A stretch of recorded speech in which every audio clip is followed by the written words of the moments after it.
ഇനി നമ്മൾ പഠിക്കാൻ പോണത് ആവറേജ് എന്ന് പറയുന്ന ഫംഗ്ഷനാണ്. അത് പഠിക്കുന്നതിൻ്റെ കാരണം നമ്മൾ ഫ്രീക്വൻ്റ് ആയിട്ട് യൂസ് ചെയ്യുന്ന ഒരു ഫംഗ്ഷനാണ്. നിങ്ങൾ ഈ ഒരു ഓട്ടോ സം എന്ന് പറയുന്ന ഇവിടെ സമ്മ് നമ്മൾ പഠിച്ചു, നമ്മൾ മാക്സും മിന്നും പഠിച്ചു. ഇനി ഈ രണ്ടെണ്ണം കൂടെ നമുക്കൊന്ന് നോക്കാം, കാരണം ഇത്രയും ഫങ്ഷൻസ് കുറച്ച് ഫ്രീക്വൻ്റ് ആയിട്ട് യൂസ് ചെയ്യുന്നതാണ്. അപ്പോൾ ശരി, ഇപ്പം നമുക്ക് ആവറേജിലേക്ക് പോകാം. അപ്പം നമുക്ക് എന്താ കാണേണ്ടത്? ആവറേജ് കാണണം. അപ്പോൾ ഞാനിവിടെ ജസ്റ്റ് ടൈപ്പ് ചെയ്യാണ് ആവറേജ് എന്ന്. ഓക്കെ, അതിനുശേഷം ഈക്വൽ ടു ഇട്ടാണ് തുടങ്ങേണ്ടത്. എന്നാൽ നിങ്ങൾ ഈക്വൽ ടു നിങ്ങളായിട്ട് ഇട്ടില്ലെങ്കിലും ഈ fx അല്ലെങ്കിൽ ഈ ഫംഗ്ഷൻ കോൾ ചെയ്യുമ്പം ഓട്ടോമാറ്റിക്കലി ഫോർമുല സ്റ്റാർട്ട് ചെയ്യും, അല്ലെങ്കിൽ ഈക്വൽ ടുയോടെ സ്റ്റാർട്ട് ചെയ്യും. അപ്പോൾ എനിക്ക് ആവറേജ് കാണണമെങ്കിൽ ഞാനിവിടെ മുമ്പേ ചെയ്തതുപോലെ തന്നെ ഇവിടെ ആവറേജ് ചുമ്മാ ടൈപ്പ് ചെയ്ത് നോക്കുവാണ്. എനിക്കറിയില്ല അങ്ങനെ ഒരു ഫംഗ്ഷൻ ഉണ്ടോ എന്ന് പോലും എന്ന് വിചാരിക്കാം. എന്നിട്ട് ഞാൻ ജസ്റ്റ് ഗോ അടിച്ചപ്പം ഇതാ അങ്ങനെ ഒരു ഫംഗ്ഷൻ ഉണ്ട്. ഓക്കെ പ്രസ് ചെയ്യുന്നു. ഉടനെ ചോദിക്കുന്നു ഏതിൻ്റെ ആവറേജ് ആണ് നമുക്ക് കാണേണ്ടത്.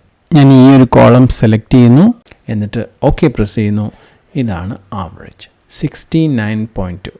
ഇത് ഞാൻ ജസ്റ്റ് ഡ്രാഗ് ചെയ്ത് കഴിഞ്ഞാൽ എനിക്ക് ഫിസിക്സിൻ്റെയും കെമിസ്ട്രിയുടെയും ആവറേജ് കിട്ടി.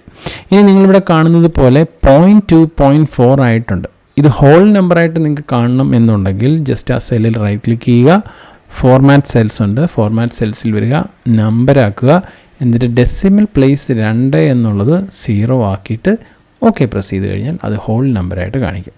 ഇനി ഇത് തന്നെ ഇവിടെയും ആപ്ലിക്കബിൾ ആക്കണമെങ്കിൽ വീണ്ടും നിങ്ങൾ ഈ സ്റ്റെപ്പ് ഫോളോ ചെയ്യണമെന്നില്ല. ഈ 67ൻ്റെ ഈ ഒരു പ്രോപ്പർട്ടി ഫോർമാറ്റ് പെയിൻറ്റർ എന്ന് പറയുന്നതിലേക്ക് ക്ലിക്ക് ചെയ്തതിന് ശേഷം ഇപ്പോൾ കോപ്പി എടുത്തു ഇതിൻ്റെ ഫോർമാറ്റ്, ഇവിടെ കൊണ്ടുവന്ന് പേസ്റ്റ് ചെയ്യാൻ ജസ്റ്റ് ഒന്ന് ക്ലിക്ക് ചെയ്താൽ മതി. അപ്പോൾ അതും ഹോൾ നമ്പറായിട്ട് മാറും. അപ്പോൾ നിങ്ങൾ ഇതൊന്ന് ട്രൈ ചെയ്ത് നോക്കുക.